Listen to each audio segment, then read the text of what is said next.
भक्तों को राधे राधे। जय श्री मन्नारायण, जय श्री सीताराम। तो अब हम जानेंगे कि अक्षय तिथि इस बार कब है। अक्षय तिथि इस बार 2025 में 30 तारीख की पड़ रही है।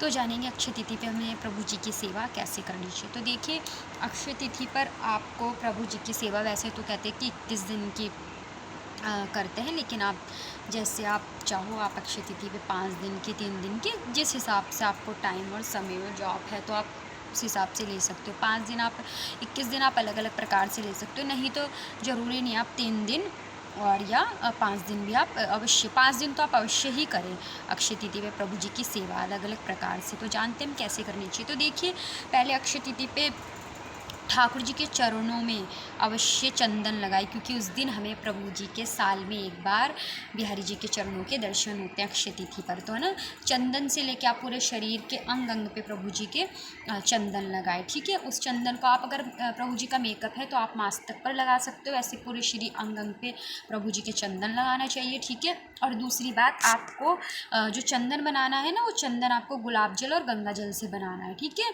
उससे बनाएं। जैसे बहुत से लोग होते हैं नॉर्मली पानी से बना देते हैं, लेकिन आप उनका चंदन बना रहे हो प्रभु जी के श्री अंग पे लगाओगे, है ना, तो वो चंदन आप गुलाब जल और पानी से अवश्य बनाएं। और क्या नाम से, उसके बाद जब आप प्रभु जी को शाम का, जब जैसे बहुत से होते हैं कि सीधा प्रभु जी को चंदन मतलब कि वैसे निकाला और पेड़ पौधे में भी डाल देते हैं, कोई स्नान करा के सीधा पेड़ पौधे में डाल देते हैं। तो लेकिन आपको ऐसा बिल्कुल नहीं करना है। आपको जब भी प्रभु जी का शाम को आप जब चंदन निकालो, तो आप क्या नाम से किसी थाली में जिसमें प्रभु जी को स्नान कराओगे, तो उसमें प्रभु जी का आपको चंदन निकाल लेना है। फिर वो चंदन निकाल के किसी कटोरी में रख लेना है, और वो आप रोज़ अपनी सुबह जब आप नित्य पूजा करो तो उसमें अपने मास्तक पे आप लगा सकते हो, आपके लिए प्रसाद बन जाएगा। ठीक है, और जब भी आप मौसम के हिसाब से देख के प्रभु जी का स्नान कराएं। अगर आपके उधर ज़्यादा ठंडा है तो हल्का सा गुनगुना कर ले, तब प्रभु जी को स्नान कराएं। और वैसे बहुत ज़्यादा गर्मी है तो आप ठंडे पानी से आप प्रभु जी का स्नान करा सकते हो। उसके बाद अक्षय तिथि पे प्रभु जी के लिए हो सके तो उस दिन प्रभु जी के लिए कुछ ना कुछ नया लेके आना चाहिए, जैसे आपकी श्रद्धा हो। ठीक है, वो सोना चांदी इनमें से कुछ ले सकते हो, या प्रभु जी के लिए वस्त्र उस दिन जरूर लाएं। कोई उनके लिए कपड़ा जरूर खरीदे, पीले कलर की मिठाई, और उनके लिए पीले पुष्प जरूर प्रभु जी को दें। ठीक है, ये सब चीज़ें प्रभु जी के लिए उस दिन लानी चाहिए। और उस दिन खीर अवश्य बनाए घर में, है ना, खीर का प्रभु जी को भोग लगाए, पीली मिठाई लानी चाहिए। तो इन सब चीज़ों का आप विशेष ध्यान रखिए। अक्षय तिथि पे प्रभु जी को ये सब चीज़ें जरूर लेकर आएँ। इनमें से आपकी जो भी इच्छा हो, श्रद्धा अनुसार आप ये सब चीज़ें इनमें से एक प्रभु जी के लिए जरूर लेकर आए, है ना। तो जैसे कि हमने प्रभु जी की अक्षय तिथि के लिए हमने प्रभु जी के लिए पीले कलर का ड्रेस बनवाया है ना, जो उनका कपड़ा मतलब दिशा दीदी मैं बताती हूँ, डिज़ाइन सब चीज़ें मैं सिलेक्ट करके देती हूँ, तो उनके कपड़े डिज़ाइन करके देती हूँ।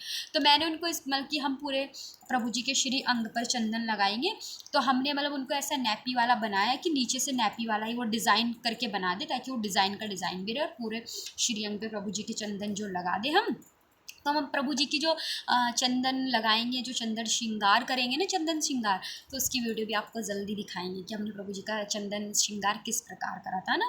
और तो वो हमारी आ जाएगी 29 तारीख में ड्रेस तैयार होके, तो हम प्रभु जी की ज़रूर आपको चंदन श्रृंगार वीडियो ज़रूर दिखाएंगे हमने कैसा करा था प्रभु जी का श्रृंगार, है ना। दूसरे दिन क्या आप ना जैसे कि सबका है कि अलग अलग दिन अलग अलग तरह फूलों का झूले में भी प्रभु जी को एक दिन फूलों के झूले से पूरा फूलों का झूला डेकोरेट करें, है ना।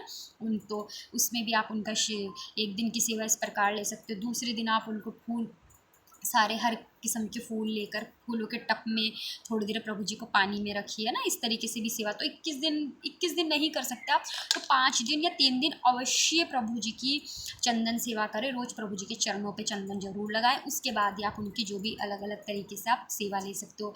कभी पानी के टब में सारे पुष्पों को सारे मिक्स करके तब प्रभु जी को थोड़ी देर टब में रखिए।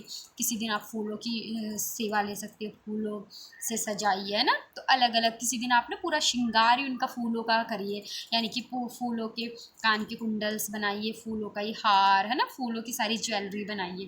तो इस तरीके से आप अलग अलग प्रकार से प्रभु जी की सेवा ले सकते हो। ठीक है, और उस दिन गंगा स्नान अवश्य करें, क्योंकि गंगा स्नान करना बहुत शुभ माना जाता है इस दिन। तो हम भी इस बार गंगा स्नान पे अक्षय तिथि पे यानी कि हम हरिद्वार जाएंगे, तो हम वहाँ पर हरिद्वार पे ब्राह्मणों के लिए कुछ खीर बना के लेके जाएंगे, बाकी भोजन प्रसादी हम वहीं से लेकर खिलाएंगे। तो हमारी पूरी फैमिली 30 तारीख में अक्षय तिथि पर जाएंगे। तो आप भी, आपके आसपास कोई भी ऐसी गंगा घाट हो तो आप वहाँ जाके अवश्य गंगा स्नान करिएगा। ठीक है, सभी भक्तों को राधे राधे, जय श्री मन नारायण, जय श्री सीताराम। तो प्लीज़ मेरे चैनल को सब्सक्राइब